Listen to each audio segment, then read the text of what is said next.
Xin kính chào quý vị. Vậy là một tuần làm việc căng thẳng nữa lại trôi qua rất nhanh phải không quý vị? Những tuần lễ cuối cùng của năm cũ đang dần nhích qua để kết thúc một năm đầy những cái biến động, đặc biệt là trong cái giai đoạn mà dịch Covid-19 này hoành hành. Với rất là nhiều áp lực trong cuộc sống thì chúng ta không thể tránh khỏi những cái stress đối với từng cá nhân của chúng ta.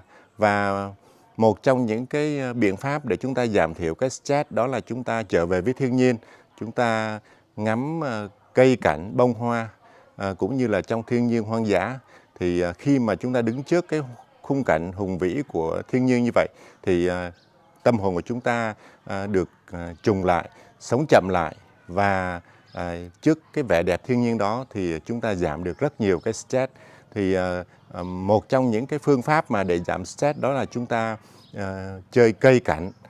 Và ngày hôm nay tôi lại tiếp tục mời quý vị về thăm cái vườn mà tuần trước chúng ta đã có dịp ghé thăm. Và tuần trước thì tôi cũng đã lặt một số các cái cây mai. Thì hôm nay mời quý vị cùng với tôi xem coi là sau một tuần lễ thì cái cây mai đó nó đã phát triển như thế nào. Và qua đó chúng ta cũng có dành thời gian để thư giãn và giảm cái stress do cái áp lực công việc ngày càng nhiều phải không quý vị? Là chúng ta đi thăm cái cây mai nhỏ xíu thôi quý vị. Cái cây mai này là cái cây mai mai đại lộc quý vị. Còn rất nhỏ, cây mai này mình mới ghép được khoảng 1 năm thôi. Tàn nhánh thì nó cũng chưa được nhiều, nhưng mà rất là nhiều bông rồi quý vị. Nụ rất nhiều quý vị, sát dưới gốc vẫn còn. Quý vị thấy những cái cành nằm sát ở dưới đất mà nụ cũng rất là nhiều quý vị. Đây là cái cây mai đại lộc, một cái loài mai mà cũng rất là dễ trồng thôi. Quý vị thấy là bông hoa nó rất là sặc sỡ quý vị. Thì như quý vị đã biết đó là khi mà mình đứng trước cái khung cảnh thiên nhiên như thế này, ngắm những cái cây cảnh này thì chúng ta cảm thấy là được thư giãn rất nhiều. Bao nhiêu những cái áp lực công việc được đời thường hầu như là chúng ta tạm thời được quên đi khi mà chúng ta ngắm những cái bông hoa cây cảnh này. Đây là cây bông trang quý vị, cây bông trang lá nhỏ. Thì khi mà chúng ta nhìn ngắm thiên nhiên như thế này thì bao nhiêu là những cái áp lực công việc đời thường, những cái toan tính lo toan chúng ta tạm thời như được lãng quên đi. Và chúng ta cảm thấy tâm hồn nó được thư giãn. Đó cũng là một trong những cái phương pháp mà người ta áp dụng để làm giảm thiểu những cái stress, những cái áp lực ở trong cuộc sống hàng ngày. Do cuộc sống bây giờ quá nhanh, quá vội vã phải không quý vị? Cho nên là người nào cũng hấp tấp mà vội vã, đặc biệt là trong những cái ngày giáp Tết này. Vâng, đây là một cái cây bông sứ rồi quý vị, cũng đang lại trổ bông rất nhiều rồi. Mời quý vị coi lại cái cây mai hôm trước mà mình lặt lá đấy ha. Thì bây giờ nó đã bông rất là nhiều rồi quý vị, nụ đặc hết trơn rồi. Cây này thì có thể là nở sớm ha quý vị ha. Nhưng mà thà là nó nở sớm thì còn hơn là nó nở trễ phải không quý vị? Đây, chiếu sát lại cho quý vị coi những cái bông hoa rất là lớn, sặc sỡ. Hứa hẹn một cái mùa bông rất là nhiều những cái hoa mai khoe sắc như thế này. Và khi mà quý vị đứng trước một cái cây cảnh hay là đứng trước một cái nụ hoa như thế này thì chúng ta khơi dậy cái lòng trắc ẩn đối với đồng loại, đối với con người. Bởi vì xã hội bây giờ nhiều khi chúng ta đã quên lãng đi cái lòng trắc ẩn, làm cho chúng ta sống nó thu hẹp vào những cái giá trị cá nhân nhiều hơn là hướng ra đồng loại. Giả sử như là quý vị khi mà đi ở ngoài đường mà quý vị thấy một cái vụ tai nạn chẳng hạn, thì vì rất nhiều lý do mà ngày nay chúng ta cũng ngại ngần để mà đứng lại để giúp đỡ những người bị tai nạn ở dọc đường. Bởi vì những cái hệ lụy mà nó có thể là họa vô đơn chí, chúng ta đứng lại giúp đỡ thôi. Nhưng mà có khi là chúng ta gặp lại những cái điều mà rất là rắc rối với cá nhân chúng ta. do cái xã hội nó như vậy, nó làm cho con người ta thui chột cái lòng trắc ẩn đối với đồng loại đi. Thì khi mà quý vị đứng trước những cái khung cảnh thiên nhiên như thế này, đứng trước những cái cánh hoa khoe sắc như thế này, thì chúng ta cảm thấy xúc động trước cái vẻ đẹp của thiên nhiên, của tạo hóa đã ban tặng cho chúng ta. Và trong một cái thời khắc nào đó thì chúng ta quên đi những cái toan tính đời thường, những cái vấn đề cơm áo gạo tiền của chúng ta. Trong một giây phút nào đó chúng ta không còn phải bận tâm tới nữa, thì tâm hồn chúng ta rất là thư thái, phải không quý vị? Hôm nay chúng ta trở lại cái cây này. Cái cây này thì lặt lá được khoảng chừng 4 ngày thôi quý vị. Có thể là cây này nở đúng vào mùng 1 nha quý vị. Cây hồi nãy bên kia thì nó có thể nở sớm hơn, cho chúng ta lặt từ hôm mùng 10 lòng quý vị. Còn cái cây này thì chúng ta lặt khoảng hôm 14, 13, 14 gì đó.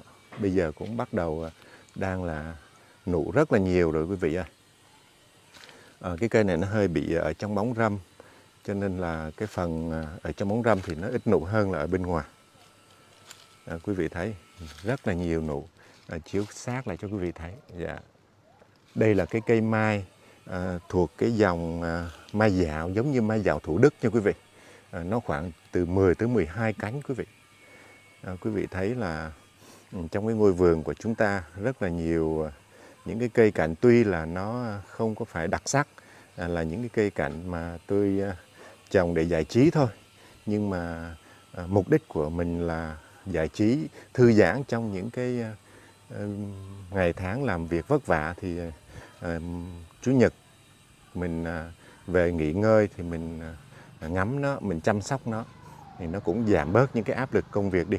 Đây cũng là một cái cây mai ghép nha quý vị. Cái này là chính tay mình ghép nha quý vị ha. Mình ghép từ cái cây mai dạo, ghép vào cái thân của cái cây mai rừng quý vị, cây mai 5 cánh đó quý vị. Thì mình cũng có tác động vào, uống vào đây. Mình cũng không phải là dân chuyên nghiệp ở trong lĩnh vực cây cảnh, nhưng mà mình mục đích là thư giãn thôi, giải trí thôi. Nhưng mình cũng học hỏi anh em. Đây là cái cây bông giấy nha quý vị. Cây bông giấy rất là sặc sỡ đẹp, phải không ạ? Dạ, có một người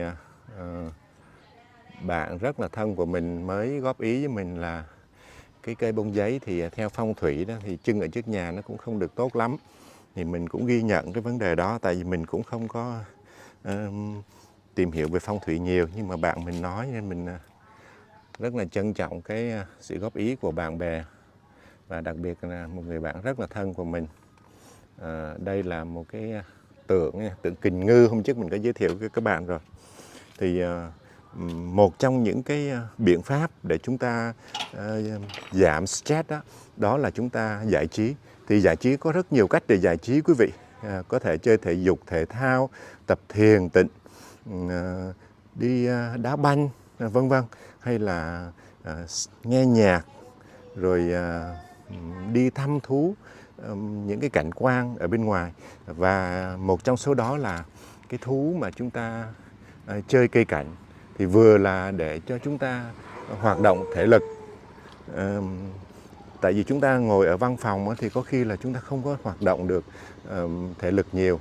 Đó cũng là một trong những cái nguyên nhân mà gây ra những cái bệnh như là béo phì, dư mỡ, dư cân, hay là bệnh tiểu đường chẳng hạn.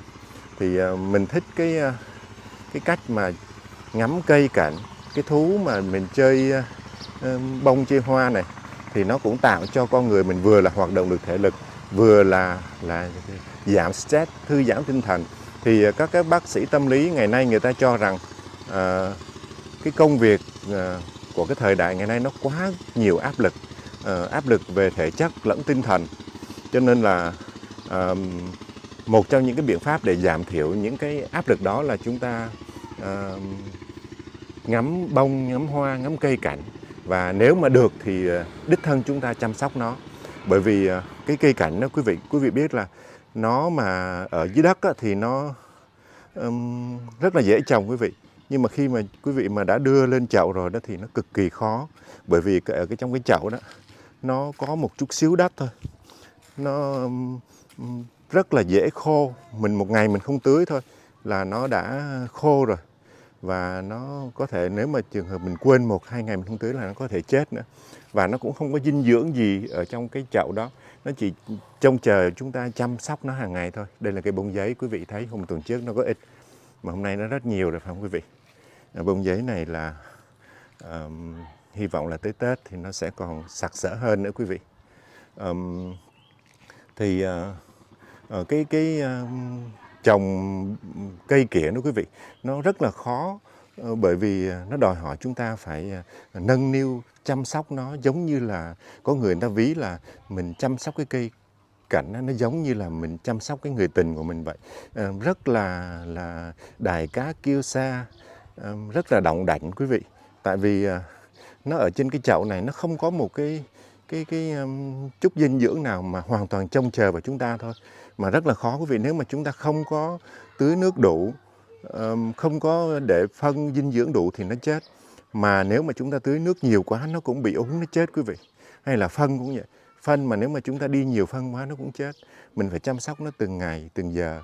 Mà khi mà quý vị sau một ngày đi làm việc về mệt mỏi đó, mà quý vị đứng trước một cái cây cảnh của mình thấy những cái nụ hoa mỗi sáng sớm nó bung ra được một mầm sống, thì mình cảm thấy rất là vui thích quý vị. Mình quên đi những cái sầu lo trong cái cuộc sống, những cái toan tính đời thường, áp lực công việc hàng ngày của chúng ta.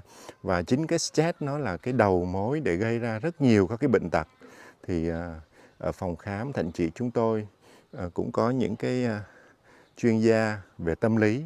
Thì các vị chuyên gia tâm lý đó cũng tư vấn rất là nhiều cho những người bệnh tới khám về tâm thần. Và một cái lời khuyên không thể nào thiếu đối với những bệnh nhân đi khám tâm thần đó là thư giãn để giảm stress trong cuộc sống. Thì thư giãn là một cái liệu pháp về tinh thần để giảm thiểu những cái stress đó, những cái sang chấn về tâm lý. Bởi vì con người ngày nay bị áp lực công việc nhiều quá, và xã hội nó làm cho chúng ta thui chột cái tính thấu cảm của con người. Chúng ta không có biết rung động trước những cái nỗi đau của người khác.